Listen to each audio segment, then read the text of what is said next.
નમસ્કાર મિત્રો, ધોરણ 9 મેથ્સ ફાઉન્ડેશન લેક્ચર નંબર 27માં આપનું હાર્દિક સ્વાગત છે.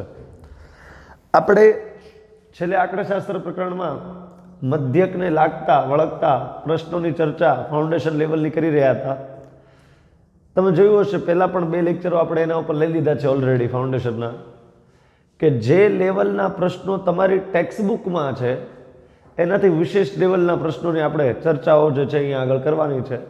1 બાય 1 ત્યાંથી આગળ વધીએ અને એનાથી આગળની કક્ષાના પ્રશ્નોની હવે આજે ચર્ચા કરીએ. ત્યારબાદ આપણે નવા પ્રકરણમાં ફાઉન્ડેશનમાં આગળ વધશું. જો પ્રશ્ન એવો છે કે 3 સંખ્યાઓની સરેરાશ 56 છે. સરેરાશ એટલે મધ્યક. જો પ્રથમ સંખ્યા બીજી સંખ્યા કરતાં અડધી અને ત્રીજી સંખ્યા બીજી સંખ્યાથી બમણી હોય તો ત્રીજી સંખ્યા શોધો. તો સૌથી પહેલા રકમ લખી નાખીએ. કીધું છે કે 3 સંખ્યાઓની સરેરાશ 56 છે. 3 સંખ્યાઓની સરેરાશ 56 છે. કેટલી છે ભાઈ? 3 સંખ્યાઓની સરેરાશ 56 છે. જો પ્રથમ સંખ્યા બીજી સંખ્યા કરતાં અડધી, જો પ્રથમ સંખ્યા બીજી સંખ્યા કરતાં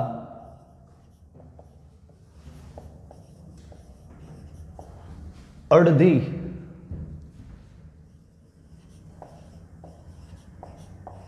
તથા આગળ કીધું છે જો પ્રથમ સંખ્યા બીજી સંખ્યા કરતાં અડધી તથા ત્રીજી સંખ્યા બીજી સંખ્યાથી બમણી, ત્રીજી સંખ્યા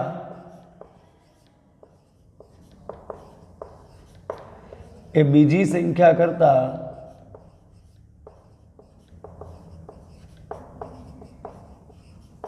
બમણી હોય તો એણે એવું કીધું છે કે ત્રીજી સંખ્યા શોધો. પણ આપણે એવું કરીએ, ત્રણેય સંખ્યાઓ શોધી નાખીએ. ખાલી ત્રીજી નહીં, ત્રણેય સંખ્યાઓ શોધો. ત્રણ સંખ્યાઓ જે છે એ આપણે શોધી નાખવી છે. હવે આવો પ્રશ્ન જે છે આપણી સામે છે અત્યારે. હવે એનો જવાબ કઈ રીતે વિચારશું? ધ્યાન આપો. 3 સંખ્યાઓ છે. આ પહેલી, આ બીજી, આ ત્રીજી. 3 સંખ્યાઓ. આ પહેલી સંખ્યા, બીજી અને ત્રીજી. એની સરેરાશ 56 છે. હવે તમને ખબર છે મધ્યક બરાબર શું થાય? મધ્યક બરાબર તમે જાણો જ છો, મધ્યક બરાબર અવલોકનોનો સરવાળો ભાગ્યા અવલોકનોની સંખ્યા. આ સૂત્રથી તમે પરિચિત છો. હવે મોટા ભાગે મારે અવલોકનોનો સરવાળો શોધવાનો થશે તો મધ્યકનો ગુણાકાર અવલોકનોની સંખ્યા સાથે કરવાનો. તો શું થશે? સરવાળો બરાબર મધ્યક ગુણ્યા અવલોકનોની સંખ્યા કરવું પડશે. આનો ઉપયોગ મારે પુષ્કળ આવવાનો છે આ દાખલાઓમાં. હવે તમે મને કહો મધ્યક કેટલો આપેલો છે? 56. તો મધ્યકની કિંમત મૂકી દઉં છું 56 મલ્ટીપ્લાઈડ બાય સંખ્યાઓ કેટલી છે? 1, 2 ને 3. તો સંખ્યાઓ છે 3 ભાઈ, હે ને ભાઈ? તો 56 તેરી 6 તેરી 18 વધી પડી 1, 5 તેરી 15 ને 1 16, એટલે કે 168 થઈ જાય છે. કેટલું થઈ જાય છે? 168. શું થયો 168? આ 3 સંખ્યાઓનો સરવાળો. 6 તેરી 18 વધી 1, 5 તેરી 15 ને 1 16. ઓકે, તો આ ત્રણેય સંખ્યાઓનો સરવાળો જે છે એ તમને 168 એટલે કે 168 મળી ગયો. હવે તમારે તો શું શોધવાનું છે? તો કે ત્રણેય સંખ્યા શોધવાની છે. પણ એટલું નક્કી થઈ ગયું કે ત્રણેય સંખ્યાઓનો સરવાળો એડિશન 168 છે. હવે અહીંયા જો 3 સંખ્યાઓની સરેરાશ 56 છે એટલે કે સરવાળો 168 છે એવું સાબિત થયું. તો પ્રથમ સંખ્યા બીજી સંખ્યા કરતાં અડધી તથા ત્રીજી સંખ્યા એ બીજી સંખ્યા કરતાં બમણી. જો અહીંયા પણ એવો શબ્દ વંચાય છે બીજી સંખ્યા કરતા, અને અહીંયા પણ એવો જ શબ્દ વંચાય છે બીજી સંખ્યા કરતા. એટલે બીજી સંખ્યાની સાપેક્ષે પ્રથમની અને ત્રીજી સંખ્યાની વાત કરેલી છે. એટલે હું જે બીજી સંખ્યા છે, વચલી સંખ્યા છે ને x ધાર લઉં છું. બીજા નંબરની આ પહેલી સંખ્યા, આ બીજી ને આ ત્રીજી, એમાંથી બીજા નંબરની સંખ્યાને હું x ધાર લઉં છું, કારણ કે એની સાપેક્ષે વાત થાય છે. એટલે હવે પ્રથમ સંખ્યા જે છે એ બીજી સંખ્યા કરતાં અડધી છે. એટલે આ પ્રથમ સંખ્યા બીજી સંખ્યા કરતાં અડધી એટલે x/2 થઈ જશે. ત્રીજી સંખ્યા એ બીજી સંખ્યા કરતાં બમણી છે, તો આના કરતાં ડબલ અહીંયા આવશે, એટલે કે આ 2x થઈ જશે. તો તમે જોઈ લો આ બધી શરતોનું પાલન થાય છે. પ્રથમ સંખ્યા બીજી કરતાં અડધી છે, હા છે, અને ત્રીજી સંખ્યા એ બીજી સંખ્યા કરતાં બમણી છે, હા, ત્રીજી સંખ્યા જે છે એ બીજી સંખ્યા કરતાં બમણી છે.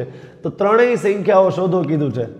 હવે મને કહો આ ત્રણેયનો સરવાળો તમને ઓલરેડી કેટલો મળેલો છે? 168. આવું તમને મળી ગયું છે. તો હું લખી શકું કે x/2 plus x plus 2x બરાબર 168. ત્રણેયનો સરવાળો જે છે 168 છે, એ ઓલરેડી મને ખબર છે, હા કે ના? એ કઈ રીતે ખબર પડી? મેં મધ્યકનો ગુણાકાર અવલોકનોની સંખ્યા હારે કર્યું, એટલે મને અવલોકનોનો સરવાળો 168 મળ્યો હતો. હવે આ શું થાય? x/2 x પ્લસ 2x કેટલા થાય? 3x બરાબર 168. આના છેદમાં કાંઈ નો, એટલે એક હોય. ક્રોસ ગુણાકાર કરો, x × 1 એટલે કે x પ્લસ 2 × 3x એટલે કે 6x, 2 એકા 2 બરાબર 168. અહીંયા બે ભાગાકારમાં હતા, પહેલી બાજુ જશે તો ગુણાકારમાં જશે, તો x પ્લસ 6x એટલે કે 7x બરાબર આનો ગુણાકાર કરો તો 168 મલ્ટીપ્લાઈડ બાય 2 થઈ જશે. ઓકે, હવે શું કરશો તમે? તો કે x બરાબર 168 મલ્ટીપ્લાઈડ બાય 2 ડિવાઇડેડ બાય 7. અહીંયા 7 ગુણાકારમાં, અહીંયા ભાગાકારમાં. 7 એકા 7, 7 દુ 14, 7 ચોક 28 એટલે x બરાબર 24 ગુણ્યા 2 એટલે કે 48 થયા. x બરાબર 48 તમને મળ્યા આ સમીકરણ ઉકેલીને. x બરાબર 48, તો આ 48ના અડધા એટલે આ 24 હશે. આ x એટલે પોતે 48 હશે. x ના ડબલ એટલે કે આ 96 હશે. 48 દુ 96, તો આ 48ના અડધા છે, આ 48 પોતે છે ને 48ના ડબલ છે. તો ત્રણેય સંખ્યાઓ શોધવાની કીધી હતી દાખલાની અંદર, એ ત્રણેયનો જવાબ આપણને મળી ગયો. ક્લિયર છે એટલું ભાઈ? આમાં કોઈને કંઈ ડાઉટ, શંકા કે ડિફિકલ્ટી હોવી જોઈએ નહીં. ક્લિયર છે ને? ચાલો, તો આ પ્રશ્નની વાત થઈ ગઈ. હવે એની પછીના પ્રશ્નની ચર્ચા કરીએ આપણે.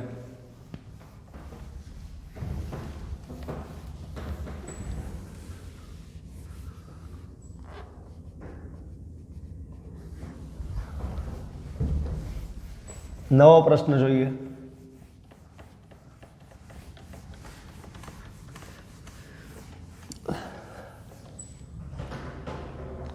જો 5 સંખ્યાઓની સરેરાશ 70 છે, પ્રથમ સંખ્યા એ અંતિમ 4 સંખ્યાઓના સરવાળા કરતા છઠ્ઠા ભાગની છે, તો પ્રથમ સંખ્યા શોધો. શું કીધું છે? 5 સંખ્યાઓની સરેરાશ 70 છે. પેલા તો એ કીધું છે 5 સંખ્યાઓ છે, 5 સંખ્યાઓ છે, એની સરેરાશ જે છે એટલે કે મધ્યક છે એ લોકોનો એ 70 છે. The average of 5 numbers is 70, અથવા તો the mean એટલે મધ્યક, the mean of 5 numbers is 70. 5 સંખ્યાઓની સરેરાશ 70 છે. જો પ્રથમ સંખ્યા એ અંતિમ 4 સંખ્યાઓના સરવાળા કરતા છઠ્ઠા ભાગની છે. શું કીધું છે? પ્રથમ સંખ્યા એ અંતિમ 4 સંખ્યાના સરવાળા કરતા કેટલી છે? છઠ્ઠા ભાગની છે. પ્રથમ સંખ્યા જે છે એ અંતિમ 4 સંખ્યાઓના સરવાળા કરતા છઠ્ઠા ભાગની છે. તો શોધો પ્રથમ સંખ્યા કઈ? તો પ્રથમ સંખ્યા કઈ છે એ તમે કયો. હવે જો સૌથી પહેલા સંખ્યાઓ કેટલી છે? તો કે 5. તો સંખ્યાની નીચે લખું છું 5. એમનો મધ્યક કેટલો છે? તો કે 70. તો મધ્યકની નીચે લખું છું 70. તો 7 પંચા 35 એટલે 350. એટલે કે આ 5 સંખ્યાઓનો સરવાળો 350 થતો હશે. 5 સંખ્યાઓ 1 2 3 4 5. આ 5 જે સંખ્યાઓ છે વિદ્યાર્થી મિત્રો, એનો સરવાળો જે છે એ 350 થતો હશે. એ 100% ફેક્ટ વસ્તુ નક્કી થઈ ગઈ. હવે આ ચારેયના સરવાળા કરતા, આ ચારેયનો તમે સરવાળો કરો ને, અંતિમ 4 સંખ્યાઓનો સરવાળો, એના કરતા આ સંખ્યા જે છે એ છઠ્ઠા ભાગની છે. તો મેં જે છે ને આ બધાનો સરવાળો x ધાર લીધો છે. કેટલો? x. તો આ એના કરતા છઠ્ઠા ભાગનું એટલે કે x/6 થઈ ગયું. આ કેટલું થઈ ગયું? x/6. આ બધાનો સરવાળો જો x હોય તો આ x કરતા છઠ્ઠા ભાગની સંખ્યા છે એવું કીધું છે. જો પ્રથમ સંખ્યા એ અંતિમ ચાર સંખ્યાઓના સરવાળા કરતાં છઠ્ઠા ભાગની છે, તો અંતિમ ચાર સંખ્યાઓનો સરવાળો જો x હોય તો એને કરતાં છઠ્ઠા ભાગની છે, એટલે કે x/6 છે. હવે આનો સરવાળો ને આનો સરવાળો કરો, x/6 + x, તો x/6 એટલે પ્રથમ સંખ્યા છે વત્તા x એટલે આ પોતે છે. ઓકે, આનો સરવાળો કરો બધાનો એટલે 5/5 નો સરવાળો મળે કે ન મળે, એટલે આના બરાબર 350 એવું લખી શકાય કે ન લખી શકાય? કારણ કે આ પ્રથમ સંખ્યા છે અને અંતિમ ચાર સંખ્યાઓનો સરવાળો છે. બધાને જોડી નાખો એટલે આ 5/5 સંખ્યાઓનો સરવાળો મળે, જે રકમમાં તમને 350 મળી ગયેલો છે દાખલાની અંદર. તો આના છેદમાં કંઈ નો એટલે 1 હોય, તો તમે શું કરશો, x એકા x વત્તા 6 × x એટલે કે 6x છેદમાં 6 એકા 6 બરાબર 350. તો ઉપર થશે 7x એના છેદમાં 6 બરાબર 350 થઈ જશે. 6 ભાગાકારમાંથી ગુણાકારમાં જશે, 7 ગુણાકારમાંથી ભાગાકારમાં જશે, એટલે x બરાબર 350 ગુણ્યા 6 છેદમાં 7. 7 × 5 = 35, પાછળ 0, 5 × 6 = 30, હે ને? એટલે કે x બરાબર કેટલા થઈ ગયા તમારા વિદ્યાર્થી મિત્રો? 300. એટલે કે આ બધાનો સરવાળો જે છે ને 300 છે. કોનો સરવાળો? અંતિમ ચાર સંખ્યાઓનો સરવાળો 300 છે. પ્રથમ સંખ્યા એના કરતાં છઠ્ઠા ભાગની છે, એટલે 300 નો છઠ્ઠો ભાગ એટલે 50 થયો. એટલે પ્રથમ સંખ્યા જે છે એ 50 એટલે કે 50 છે એ નક્કી થઈ ગયું. તો આમાં કોઈ ડાઉટ હોવો જોઈએ નહીં. મને એવું કીધું હતું કે 5 સંખ્યાઓની સરેરાશ 70 છે, એટલે સરવાળો મને 350 મળી ગયો. જો સરવાળો 350 હોય તો x/6 + x બરાબર 350 ઉપરથી x મળી જાય, ને x મળી જાય એટલે તમારે જે જોતું છે યોગ્ય જગ્યાએ x ની કિંમતો મૂકી દો, એટલે તમને જે જોતું છે એ બધી વસ્તુઓ મળવા માંડે. ત્યાર પછીનો પ્રશ્ન જોઈએ.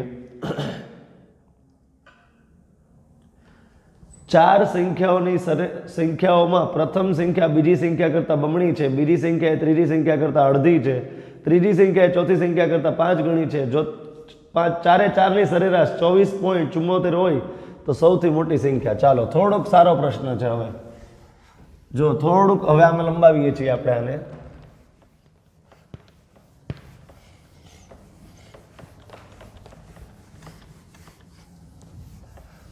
જો તો શું કહે છે, ચાર સંખ્યાઓમાં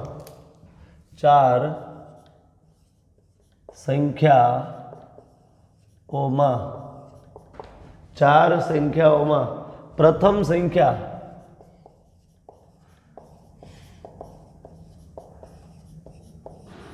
બીજી સંખ્યા કરતા, પ્રથમ સંખ્યા જે છે એ બીજી સંખ્યા કરતા બમણી છે. કેવી છે? બમણી છે, હે ને? પછી બીજી સંખ્યા ત્રીજી સંખ્યાની અડધી છે. બીજી સંખ્યા ત્રીજી સંખ્યાની અડધી છે. હાફ, 1/2 એટલે કે અડધી છે. એવું જ કીધું છે ને, બીજી સંખ્યા એ ત્રીજી સંખ્યાની અડધી જેટલી છે. ઓકે, ત્રીજી સંખ્યા એ ચોથી સંખ્યા કરતાં 5 ગણી છે. ત્રીજી સંખ્યા એ ચોથી સંખ્યા કરતાં કેટલી છે? 5 ગણી છે. કેટલી છે ભાઈ? 5 ગણી છે. તો જો આ ચારેયની સરેરાશ 24.75 હોય, જો ચારેયની સરેરાશ 24.75 હોય તો શું શોધવાનું કીધું છે? સૌથી મોટી સંખ્યા શોધો. સૌથી મોટી સંખ્યા શોધો. કેટલી હશે? આ તો આની પહેલાના દાખલામાં તો કાઢી નાખું છું આને. ઓકે, હવે જો ચાર સંખ્યાઓની વાત છે અને એની સરેરાશ 24.75 છે. સંખ્યાઓ કેટલી છે? તો કે 4. એની સરેરાશ કેટલી છે? 24.75. તો આ મૂકી દો. મધ્યક જે છે એ 24.75 છે, હે ને? અને સંખ્યાઓ કેટલી છે? મધ્યક તો 24.75 છે જ તે, પણ સંખ્યાઓ કેટલી છે? 4. તો અહીંયા 4 મૂકી દઉં છું. હવે જો આપણે શું કરવું પડશે ખબર છે? 24 ચોક કેટલા થાય? તો કે 24 ચોક થાય 96. અને 0.75 ને 4 વડે ગુણો એટલે 3 થાય, 96 ને 3 99, એટલે આનો ગુણાકાર મિત્રો 99 આવી જશે. કેટલો આવી જશે? 24.75 નો 4 વડે ગુણાકાર કેટલો આવી જશે મિત્રો? 99 આવી જશે. હવે પ્રશ્ન એ છે કે આ 99 મળ્યું શું તમને? તો કે ચારેય સંખ્યાઓનો સરવાળો 99 મળ્યો છે. The addition of the 4 numbers, 4 સંખ્યાઓનો સરવાળો 99 થવાનો છે દાખલામાં. ક્લિયર? હવે 4 સંખ્યાઓને ધારશું કઈ રીતે? તો એ રકમમાં આપ્યું છે, તમને સમજાવી દીધું છે એ લોકો કઈ રીતે ધારશો. જો આપણે પેલા 4 સંખ્યાઓ માટે 4 ખાલી જગ્યા બનાવીએ તો કેવી રીતે? જો ત્રીજી સંખ્યા એ ચોથી સંખ્યા કરતાં 5 ગણી છે, તો ચોથી સંખ્યાને x ધારી લઈએ, ચોથી સંખ્યાને x ધારી લઈએ તો ત્રીજી સંખ્યા એના કરતાં 5 ગણી છે, તો જો 5 ગણી ધારી લીધી. ત્રીજી સંખ્યા જે છે 5 ગણી છે કોના કરતાં? ચોથી સંખ્યા કરતાં. આ ચોથી કરતાં આ 5 ગણી છે, એટલે આ વાક્યનો ઉપયોગ થઈ ગયો છે. આ ડેટાનો ઉપયોગ રીતે થઈ ગયો છે ને આનો ઉપયોગ રીતે થઈ ગયો છે. બીજી સંખ્યા ત્રીજી સંખ્યાની અડધી છે, એટલે આના કરતાં આ અડધી છે, એટલે કે 5x/2 અડધી છે ને, આના કરતાં આ સંખ્યા અડધી છે. ચલો બીજી સંખ્યા જે છે ત્રીજી કરતાં અડધી છે. પ્રથમ સંખ્યા બીજી સંખ્યા કરતાં બમણી છે.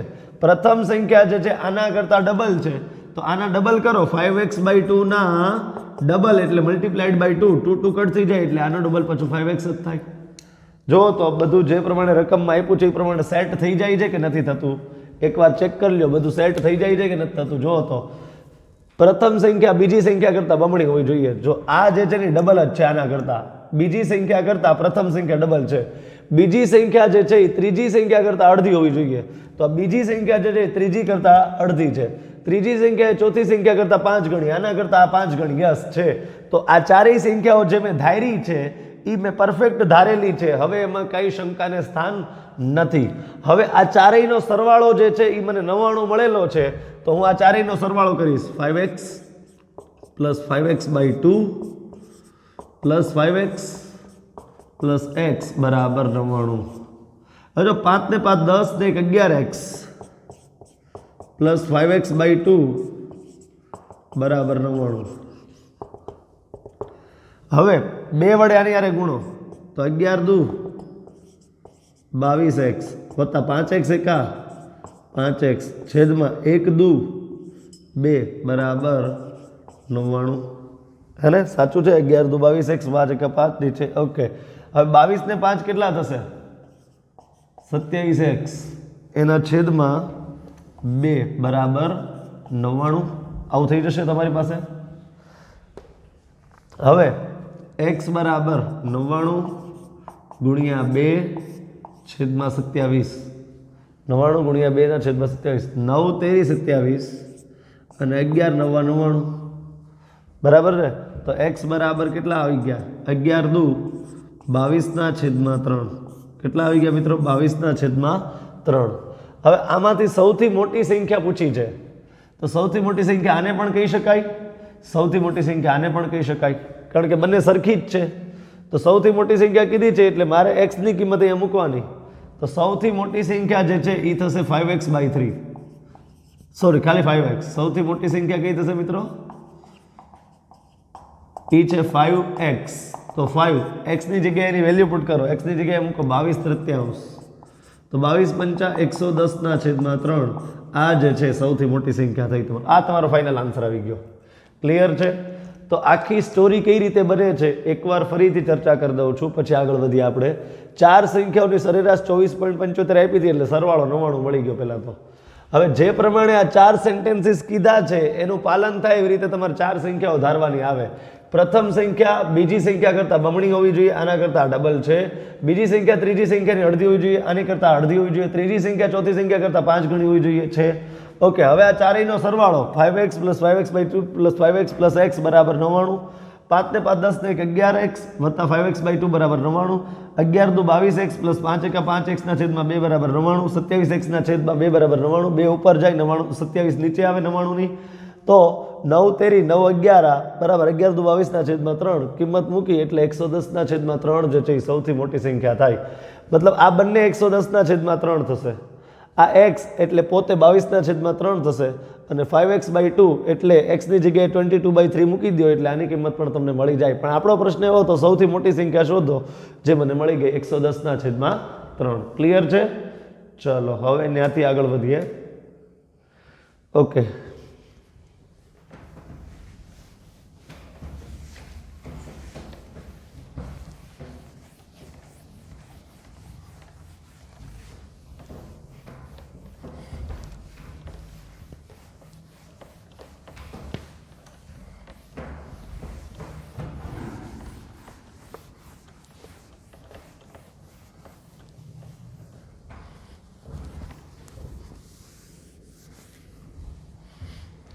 ચાલો.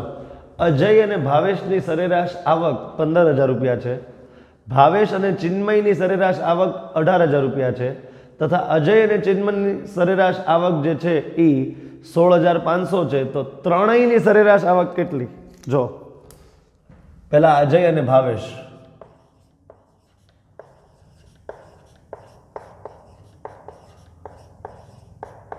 ની સરેરાશ આવક આપેલી છે તમને રકમમાં. કેટલી આપેલી છે? અજય અને ભાવેશ 15,000 રૂપિયા ભાઈ, 15,000 રૂપીઝ. પછી ભાવેશ અને ચિન્મયની સરેરાશ આવક 18,000 છે. ભાવેશ અને ચિન્મય સરેરાશ આવક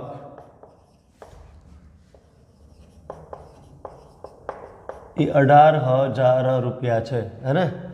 પછી બીજું શું આપ્યું છે? અજય અને ચિન્મયની સરેરાશ આવક, અજય અને ચિન્મયની સરેરાશ આવક કેટલી આપી છે? 16,500. તો ત્રણેયની સરેરાશ આવક કેટલી? તમને પૂછ્યું છે ત્રણેયની સરેરાશ આવક કેટલી થાય?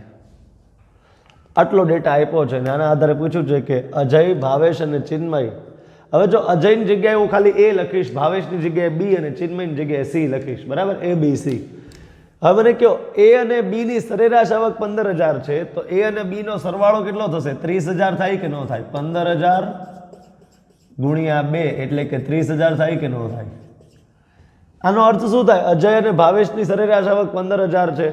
જો સરેરાશ એટલે કે મધ્યક જે છે એ 15,000 છે. સંખ્યાઓ કુલ કેટલી સંખ્યાઓ છે? એક અજય ને એક ભાવેશ એટલે બે વ્યક્તિ છે એટલે સંખ્યાઓ 2 થાય. એટલે ટોટલ 15,000 ગુણ્યા 2 એટલે કે 30,000 થાય. એટલે કે અજય અને ભાવેશની સરેરાશ આવક 15,000 છે, એ તો રકમમાં આપ્યું છે, પણ અજય અને ભાવેશની કુલ આવક 30,000 રૂપિયા છે. અજય અને ભાવેશની કુલ આવક કેટલી છે? 30,000 રૂપિયા છે. એવી રીતે ભાવેશ અને ચિન્મય એની સરેરાશ આવક કેટલી કીધી છે? 18,000. એને પણ 2 વડે ગુણી નાખો. અવલોકનોનો મધ્યક ગુણી અવલોકનોની સંખ્યા એટલે અવલોકનોનો સરવાળો મળશે એટલે 18 દુ 36,000. આ 36,000 શું છે? તો કે ભાવેશ અને ચિન્મયની કુલ આવક, total income of Bhavesh and Chinmay. એવી રીતે અજય અને ચિન્મય 16,500 ગુણ્યા 2, 16 દુ 32 ને 33, તો આ 33,000 મળી ગઈ ભાઈ. કેટલી મળી ગઈ? 33. તો અજય અને ભાવેશની કુલ આવક 30,000 રૂપિયા છે. ભાવેશ અને ચિન્મયની કુલ આવક 36,000 રૂપિયા છે. અને અજય અને ચિન્મયની કુલ આવક જે છે એ 33,000 રૂપિયા છે. હવે હું આ ત્રણેય સમીકરણોનો સરવાળો કરું છું. તો a પ્લસ a એટલે કે 2a, b પ્લસ b એટલે કે 2b, c પ્લસ c એટલે કે 2c. મેં શું કર્યું? આ બધાનો સરવાળો કર્યો. તો આ બાજુ આનો સરવાળો કરો, 0 0 0 છેલ્લે આવશે 0 0 0. ઓકે, 30 + 36 + 33 એટલે 90, 96 ને 99 એટલે કે 99,000 થઈ ગયા. કેટલા થઈ ગયા? 99,000 થઈ ગયા. ઓકે, તો બગડો કોમન કાઢો, અંદર વધે a plus b plus c બરાબર 99,000, હે ને ભાઈ? ઓકે, તો a plus b plus c કેટલો થાય? a plus b plus c, અહીંયા 0 0 0 9 9. ઓકે, બરાબર છે 99,000. તો a plus b plus c બરાબર 99,000. એને ભાગ્યા 2, કારણ કે અહીંયા 2 ગુણાકારમાં હતા તો અહીંયા ભાગાકારમાં આવી જશે. એટલે અજય વત્તા ભાવેશ વત્તા ચિન્મયની આવકનો સરવાળો આપણને મળે છે 99,000 ના અડધા, એટલે કે 49,500. બરાબર છે. 49,500 જે છે એ આ ત્રણેય વ્યક્તિની આવકનો સરવાળો છે. ટોટલ ઇન્કમ છે ભાવેશની, અજયની અને ચિન્મયની. આ ત્રણેય મિત્રોની કુલ આવક 49,500 છે. શું મારે ત્રણેયની કુલ આવક શોધવાની છે કે ત્રણેયની સરેરાશ આવક શોધવાની છે? તો તમે એમ કહેશો કે સર તમારે તો સરેરાશ આવક શોધવાની છે. તો સરેરાશ આવક શોધવા માટે આ ત્રણેયના સરવાળાને 3 વડે ભાગી નાખું, હા કે ના? તો એ મને મળશે ત્રણેયની સરેરાશ આવક. તો ત્રણેયની સરેરાશ આવક, ત્રણેયની સરેરાશ આવક એટલે ત્રણેયનો સરવાળો ભાગ્યા 3. હવે ત્રણેયનો સરવાળો કેટલો આવ્યો? 49500 ડિવાઇડેડ બાય 3. 49500 divided by 3. 3 એકા 3, 3 છક 18, 3 પંચા 15, 0 0. તો સરેરાશ આવક જે છે એ 16,500 જે છે એ મળી જાય છે. એટલે કે ત્રણેયની સરેરાશ આવક જે છે એ 16,500 છે. આટલી વસ્તુ તમને ક્લિયર થઈ હશે. આખે દાખલાની સ્ટોરી રિપીટ કરું છું. અજય અને ભાવેશની સરેરાશ આવક 15,000 છે. એટલે એવું અર્થઘટન કરીએ કે આની 15 આની 15 એટલે ટોટલ 30. એવું અર્થઘટન કરી શકાય ખરા. એટલે ટોટલ આવક 30,000 થઈ. ભાવેશ અને ચિન્મયની સરેરાશ આવક 18,000 છે. તો 18 ને 18 એટલે 36,000 એ બેયની આવકનો સરવાળો થયો. અજય અને ચિન્મયની સરેરાશ આવક 16,500 છે. એટલે બંનેની 16,500 માની લ્યો થોડીક વાર માટે, તો 33,000 રૂપિયા એ બેયની કુલ આવક થાય. હવે બધાનો સરવાળો કરો તો એ 2 વખત, બી 2 વખત અને સી પણ 2 વખત આવે છે. આ બધાનો સરવાળો 99,000 એટલે એ પ્લસ બી પ્લસ સી 49,500 આવે છે. હવે આ જે 49,500 આવ્યો હોય એ બી સી નો સરવાળો આવ્યો છે. એ બી સી ની આવકનો એટલે કે અજય, ભાવેશ અને ચિન્મયની આવકનો સરવાળો આવ્યો છે. મારે ત્રણેયની આવકનો સરવાળો નહીં, ત્રણેયની સરેરાશ આવક શોધવી છે. તો ત્રણેયના સરવાળાને 3 વડે ભાગી નાખો એટલે એવરેજ એટલે કે સરેરાશ એટલે કે મધ્યક મળી જાય, જે મને 16,500 મળી ગયો. ક્લિયર? આમાં કોઈ પણ પ્રકારનો ડાઉટ જે છે એ હોવો જોઈએ નહીં. ઓકે, નેક્સ્ટ એક્ઝામ્પલ જોઈએ. હવે જો હવે છે ને થોડુંક બુદ્ધિ દોડાવવી પડે ને એવું એક્ઝામ્પલ છે. બરાબર? થોડુંક તમારું નોલેજ જોશે, એના માટે થોડીક બુદ્ધિ દોડાવવી પડશે સરખી રીતે.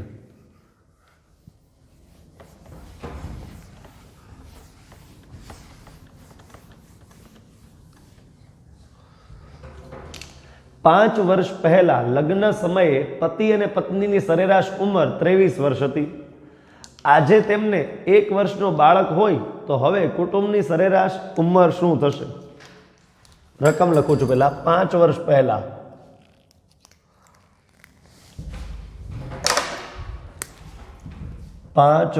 પહેલા, લગ્ન સમયે પતિ અને પત્ની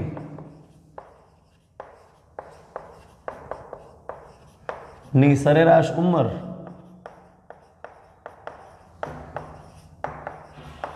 23 વર્ષ હતી. કેટલી હતી? 23 વર્ષ હતી. 5 વર્ષ પહેલા જ્યારે એમના લગ્ન થયા હતા ત્યારે પતિ અને પત્નીની સરેરાશ ઉંમર કેટલી હતી? 23 વર્ષ હતી. આજે તેમને 1 વર્ષનો બાળક હોય, આજે તેમને 1 વર્ષનો બાળક હોય, આજે તેમને 1 વર્ષનો બાળક હોય તો હવે કુટુંબની સરેરાશ ઉંમર શું થાય? તો હવે કુટુંબની સરેરાશ ઉંમર શું થાય? ચલો વિચારીને જુઓ. તો પહેલા આ પ્રશ્ન તમને સરેરાશના કન્સેપ્ટ શીખવાડ્યા છે, એમાંથી જ એક કન્સેપ્ટથી સોલ્વ થાય છે. તમે ખાલી એકવાર વિચારો કે આને કયા કન્સેપ્ટથી સોલ્વ કરી શકાય, કયો કન્સેપ્ટ અહીંયા લાગુ પાડી શકાય. હવે જો એક વસ્તુ સમજજો. પહેલા જ્યારે લગ્ન થયા હતા ત્યારે સરેરાશ કેટલી હતી? સરેરાશ ઉંમર તો કે 23 વર્ષ. અને ત્યારે માણસો કેટલા હતા? 2 જ હતા, 2 જ જણા હતા. એટલે ટોટલ ઉંમર બંનેની ત્યારે કેટલી હતી? 46 વર્ષ હતી. એટલે લગ્ન સમયે લગ્ન સમયે બંનેની કુલ ઉંમર જે છે એ 46 વર્ષ હતી. સરવાળો બંનેની ઉંમરનો 46 વર્ષ હતો. આમાં કોઈ ડાઉટ નહીં હોય. જ્યારે એ બેયના લગ્ન થયા હતા ત્યારે 23 વાળા બે માણસો છે એટલે 46 વર્ષ એ લોકોની સરેરાશ ઉંમર હતી. હવે લગ્નને તો 5 વર્ષ થઈ ગયા, લગ્ન થયા હતા એને 5 વર્ષ થઈ ગયા. 5 વર્ષ પહેલા બંનેનો સરવાળો 46 વર્ષ હતો. આ 46 વર્ષ જે સરવાળો મળે છે બંનેની ઉંમરનો, પતિ અને પત્નીની ઉંમરનો સરવાળો 46 વર્ષ ક્યારે હતો? લગ્ન સમયે. આજે 5 વર્ષ થઈ ગયા છે તો 5 વર્ષ પતિ પણ વધ્યો હશે અને 5 વર્ષ પત્ની પણ વધી હશે એટલે સરવાળો હવે 56 વર્ષ થઈ ગયો. પતિ પત્નીની કુલ ઉંમર અત્યારે 56 વર્ષ છે. પતિ અને પત્ની બંને 5-5 વર્ષ. એવું તો નહીં બને ને કે 5 વર્ષ પતિની ઉંમર વધી જ નહીં ને પત્ની 5 વર્ષ વધી ગઈ, એવું તો નહીં બને. અથવા તો પત્ની 5 વર્ષ વધી ગઈ પણ પતિ વધ્યો જ નહીં, એવું નહીં બને. સમજો છો મારી વાત? એટલે જ્યારે લગ્ન થયા ત્યારે કુલ ઉંમર કેટલી હતી? તો કે 46 વર્ષ. કોની? પતિ અને પત્નીની કુલ ઉંમર 46 વર્ષ હતી. આજે એને 5 વર્ષ વીતી ગયા છે, લગ્નને 5 વર્ષ થઈ ગયા છે એટલે પતિ પણ 5 વધી ગયો હશે ઉંમરમાં અને પત્નીની ઉંમર પણ 5 વધી ગઈ હશે એટલે સરવાળો જે છે એ 10 વધી જશે એટલે 46 + 10 એટલે 56 થઈ ગયો. વત્તા પાછો 1 વર્ષનો અત્યારે બાળક છે, વત્તા 1 વર્ષ છે નો તો કે 1 વર્ષનો બાળક છે એટલે આજે કુટુંબની કુલ ઉંમર જે છે એની 57 વર્ષ થઈ ગઈ. આ શું થઈ ગયું? આજે એટલે કે આજની તારીખે કુટુંબની કુલ ઉંમર, કુટુંબમાં બાળકે આવી ગયો કારણ કે બાળકની એજ પણ એડ કરી દીધી છે મેં, હે ને? પણ આજે મારે કુટુંબની કુલ ઉંમર નથી જોતી, કુટુંબની સરેરાશ ઉંમર જોતી છે. આજની તારીખે કુટુંબની સરેરાશ, તો સરેરાશ બરાબર તમને ખબર છે અવલોકનોનો સરવાળો ભાગ્યા અવલોકનોની સંખ્યા. હવે નવો સરવાળો 57 મળી ગયો છે આખા કુટુંબનો અને હવે માણસો 3 છે કુટુંબમાં એટલે 19 × 3 = 57 એટલે જવાબ આવે 19 વર્ષ. તો હવે જે છે કુટુંબની સરેરાશ ઉંમર એ 19 વર્ષ થઈ ગઈ. ક્લિયર? 46 બેયનો સરવાળો મળ્યો તો 5 પતિ વધ્યો, 5 પત્ની વધી પ્લસ 1 વર્ષનું બાળકે આવી ગયું એટલે હવે કુટુંબની કુલ ઉંમર 57 વર્ષ થાય અને 57 ને 3 વડે ભાગો એટલે હવે કુટુંબની સરેરાશ ઉંમર જે છે એ 19 વર્ષ જે છે એ તમને મળી જશે. ક્લિયર છે? ચાલો, તો આવા પ્રકારના પ્રશ્નો જે છે એ પણ એપ્લાય કરીને આપણને સોલ્વ કરતા આવડવા જોઈએ. આમાં કોઈ વસ્તુ નવી નથી. થોડીક બુદ્ધિ દોડાવવાની હતી, થોડોક સરેરાશ અથવા તો મધ્યકનો કન્સેપ્ટ વાપરવાનો હતો અને થોડું પ્રેક્ટિકલી વિચારવાની જરૂરિયાત હતી આમાં. બરાબર? બીજી કોઈ નવી વસ્તુ અહીંયા આગળ છે નહીં. ખબર પડતી હશે? બરાબર? ચાલો,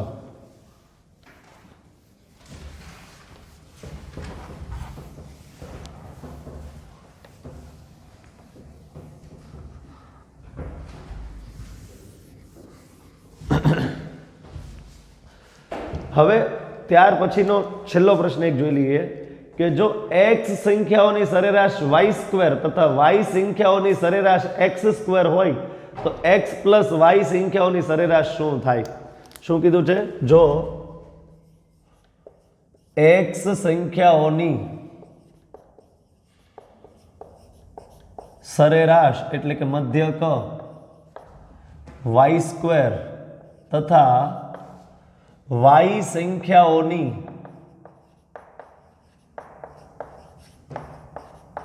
સરેરાશ x² હોય તો x + y સંખ્યાઓની સરેરાશ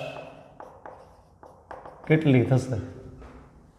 x સંખ્યાઓની સરેરાશ y² તથા y સંખ્યાઓની સરેરાશ x² છે તો x + y.